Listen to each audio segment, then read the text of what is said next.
Hey guys, Rev here. Here's 20 things you probably didn't know about ARK. So, first off, male and female characters have different sized hitboxes, and I'm sure most people already knew that, but there is another advantage to playing a male character. Though females have smaller hitbox sizes, male characters swing significantly faster melee. This does actually mean that a male character will break out of grapples, Bloodstalker grabs, Tropio grabs, and most importantly, it will break your own tame out of nets a lot faster than a female character will. You can tame nearly all passive tames by just trapping them and feeding them through walls. This works on pretty much all of them with only a few exceptions.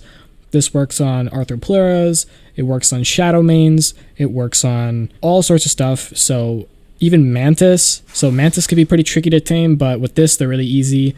You can even do it on Hyenodons for some reason if you're taming those. It pretty much works on just about everything.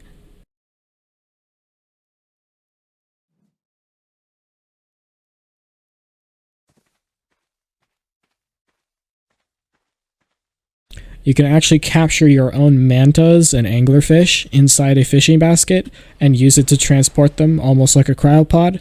And then when you release them, it'll actually reset their mating timer, so you can constantly breed them over and over and over again with only having one female. You can actually regen stamina on your griffin mid-air by getting on the passenger seat while flying, and you will regen stamina while flying. This is a really useful trick in PvP, and it's also really good in PvE.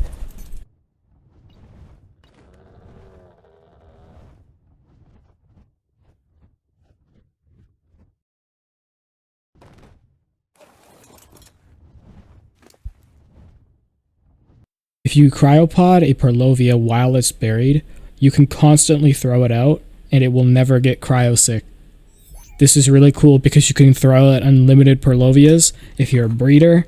If you breed Purlovias, if you want to set up a really big trap or like a minefield, you can just throw out constant Purlovias and they will never get cryosick as long as you cryopoded them while they were buried.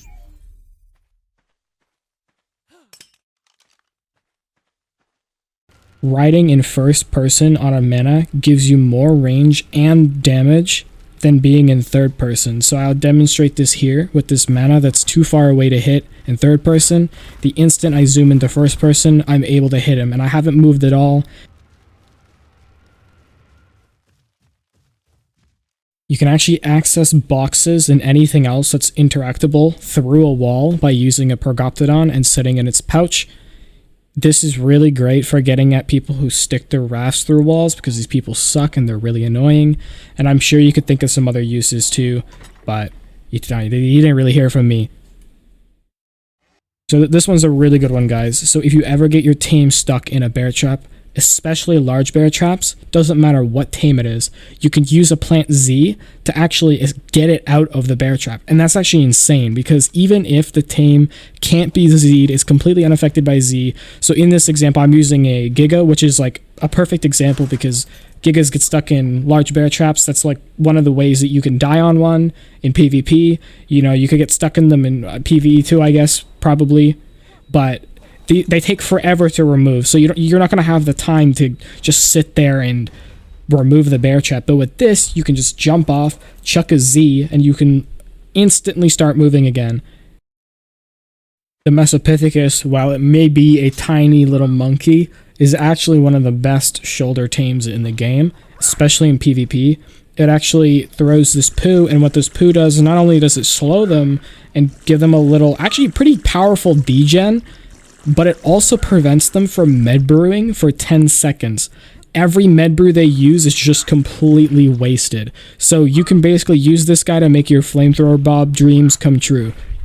You can actually replicate the effects of INI, where you can see directly under the water, even on console, by using the Gen 2 tech suit to transfer across to a different server. You must transfer with at least one part of it equipped.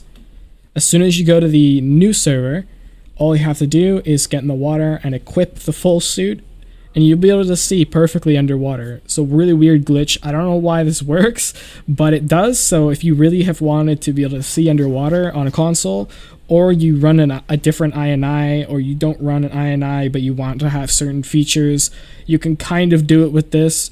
It's kind of scuffed, but if you really want it, it's possible to do it like this. You can get rid of Swamp Fever by transferring to Scorched Earth.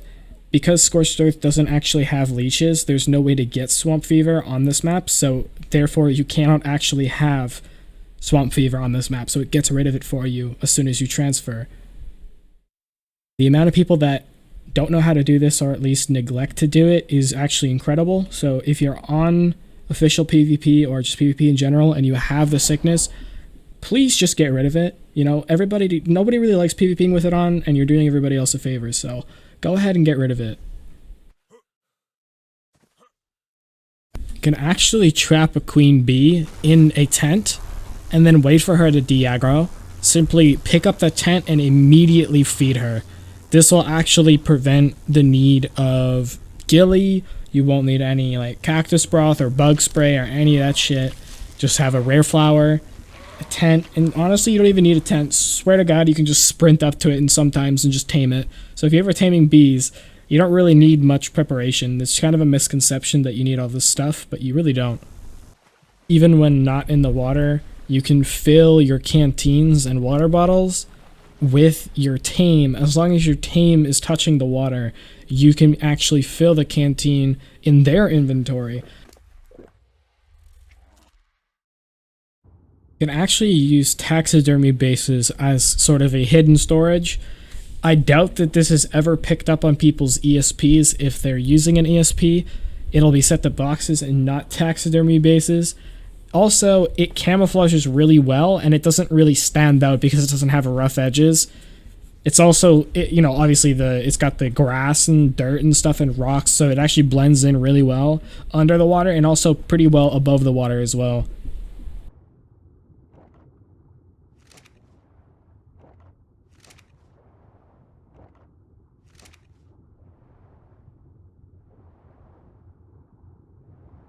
So this is for you Megatribe players out there.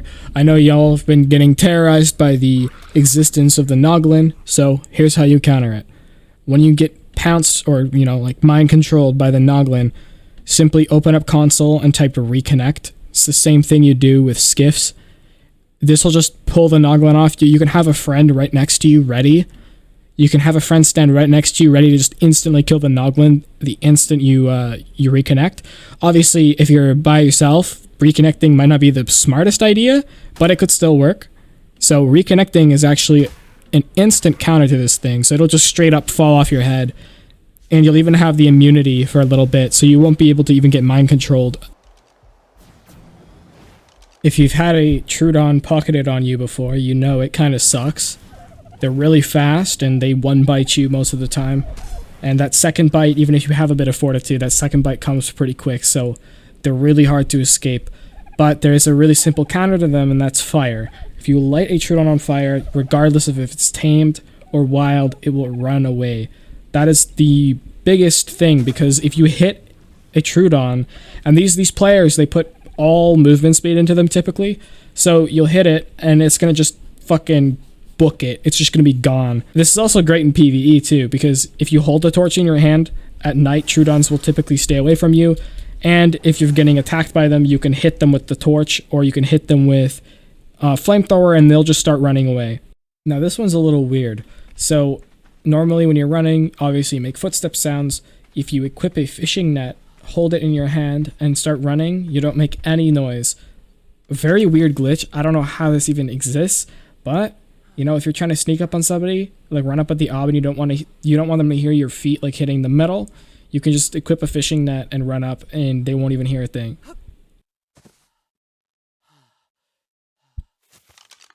Wyvern milk is one of the best consumables in the game.